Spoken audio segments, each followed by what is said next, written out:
What was the biggest company in history?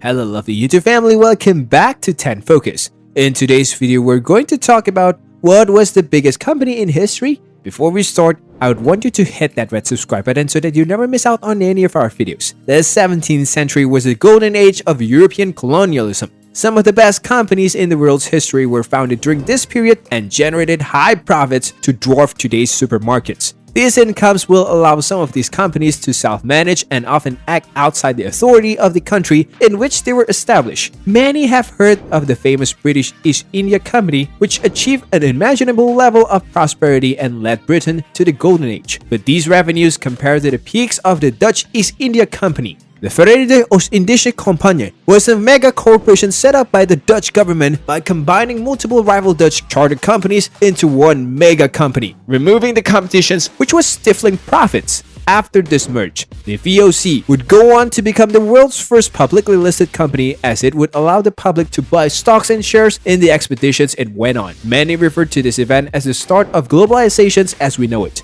with many modern companies using the VOC's exact model when managing its structure, birthing the current model of publicly owned companies, map of Dutch East India Company trading network courtesy of Transport Geography. The VOC would go on to trade across the world, mainly focusing on the Dutch East Indies and other Dutch holding across the Far East. Batavia and Cape Town were used as the main ports for their operations when moving goods from East Indies to Europe. At its height, the VOC would reach a value of $7.8 trillion, adjusted for inflations, nearly 8 times more than the current value of Apple. By diversifying, the VOC went on to build an international monopoly, with many relying on their shipbuilding services, transport and architecture services, building vertical integrations. With such power, the Dutch were able to influence a lot of the globe politically and economically, giving them much power on the international stage, especially important for a country of its size. The creation of such chartered companies brought about the advent of globalizations as we know it.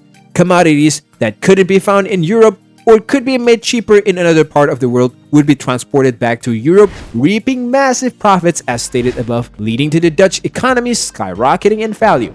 Dutch ports became the European gateway for exotic materials from the Far East. This power would come in handy as the Low Countries were in a state of conflict with most of their neighbors in a quest to gain independence during the 80 Years' War. The VOC allowed the Dutch to have the economic backing to fight and eventually win such a war. In an age dominated by such large company, having a look back in history is always important. Many people don't know the extent of the riches reaped in the age of colonializations by European powers. This has been a problem in the age of activism, where many think that the power garnered by the companies such as Apple is an example of something unique within history. Such articles as Apple is the first trillion-dollar company have been written without the historical context necessary to put such event in perspective. In March 1594, some Dutch merchants founded a company of forelands at Amsterdam. Their objective was to send 2 fleets to the East Indies. The first fleet of 4 ships reached Bantam and returned to the Netherlands in August 1597. Only 3 ships with a small cargo of pepper returned, but it covered the cost of the expeditions. The next step to this first enterprise was the founding of 5 different companies. In 1598, 22 ships left Dutch ports to the East Indies. In 1601, 65 ships were bound for the East Indies.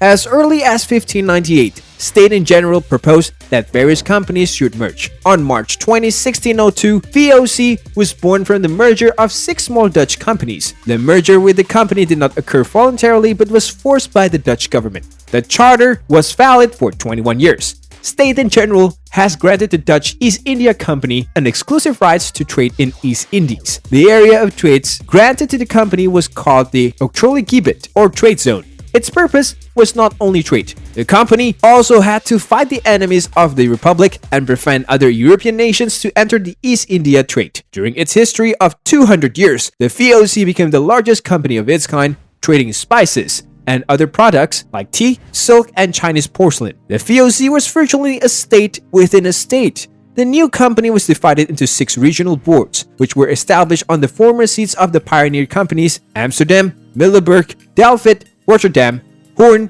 and Enkhuizen. Each of the regional chambers of the VOC had a board of directors. The Heren 17th, The government body of the company was a court of 17 directors. They were chosen from among the regional directors. 8 of the Hurrien 17 represented the Amsterdam chamber, 4 of the Middelburg, and 1 representative from each of the other chambers. The 17th director was provided on a rotation basis by the chambers except for Amsterdam. That is all for today. I hope you liked the video. If you did, make sure you hit that like button and subscribe to the channel so that you never miss any amazing video from us.